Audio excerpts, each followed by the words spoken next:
You're not lazy. You're not confused. And you're definitely not lacking intelligence. So explain this. Why does your life start falling apart? Right when it finally starts working, you get momentum. You start improving. Things begin to click. And then suddenly, something shifts. You slow down. You overthink. You lose consistency. Not at the beginning. Not when things are hard. But right when things start becoming real. That's not random. That's a pattern. And if you're paying attention, you've seen it before. You understand your problems. You can explain your behavior. You can break down your own psychology better than most people. And yet, you keep repeating the same cycles. Different situations. Same ending. That's where most people get it wrong. They think awareness is enough. It's not, because your intelligence isn't just helping you understand the problem. It's helping you hide from it. It gives you better explanations, better excuses, better stories. It was bad timing. I wasn't ready. They changed. It just wasn't right.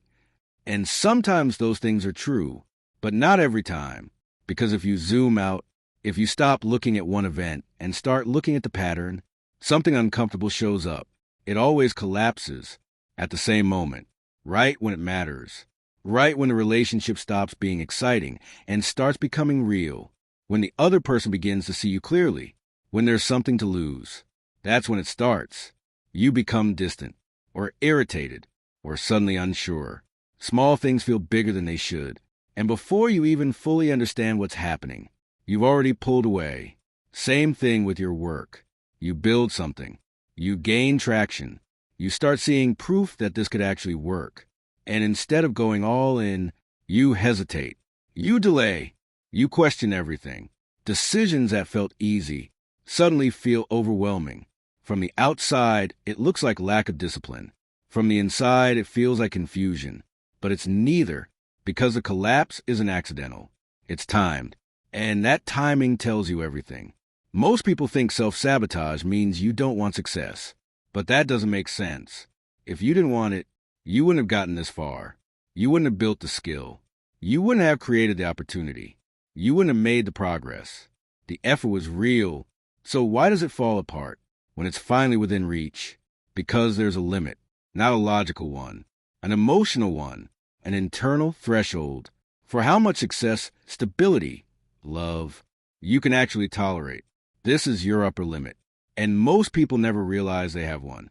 Because below that limit, everything feels normal. Even if it's stressful, even if it's painful, it's familiar. But the moment your life starts moving beyond that limit, something strange happens. You don't feel relief. You feel tension. Not because something is wrong outside, but because something is unfamiliar inside. Your system doesn't recognize sustained success as safe if you didn't grow up with it. It doesn't recognize stable love as safe if what you learned was inconsistency. It doesn't recognize peace as safe if your identity was built around struggle. So what does it do? It pulls you back. Not because you want to fail, but because familiar pain feels safer than unfamiliar stability. That's why intelligent people get stuck here the most. Because they can explain everything. Except this. They stay focused on situations instead of patterns. And the pattern is simple. You move forward until you hit your limit. Then something in you brings you back. It doesn't always look obvious. Sometimes it's procrastination. Sometimes it's losing interest. Sometimes it's making a decision you already know isn't right. And sometimes it's subtle, minimizing your progress, downplaying your wins, not fully stepping into opportunities. Different forms, same function. So where did this limit come from? You didn't choose it. You learned it before you had words. You were reading your environment, learning what was safe, what was too much, what created tension, what made people pull away. If confidence led to criticism, you learned to shrink it. If success created jealousy, you learned to hide it. If being fully yourself risked rejection, you learned to edit yourself. At the time, it was smart. It protected you. It helped you belong. But it didn't disappear. It became you. So now, as an adult, when you start moving beyond those limits, your system reacts automatically, not clearly. not logically, but emotionally.